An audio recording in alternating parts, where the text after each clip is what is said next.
problema nga, nakahiga pa rin.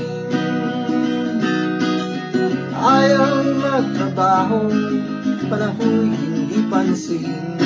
Ang tawag sa kanya, inutil na gising. Ang sabi ko'y hoy, hoy, hoy, ikaw nga ba'y gising?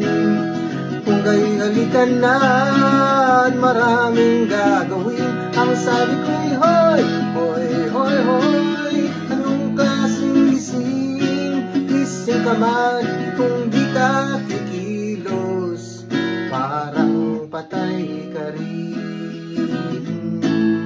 Ganyan lang yung strumming niya yun.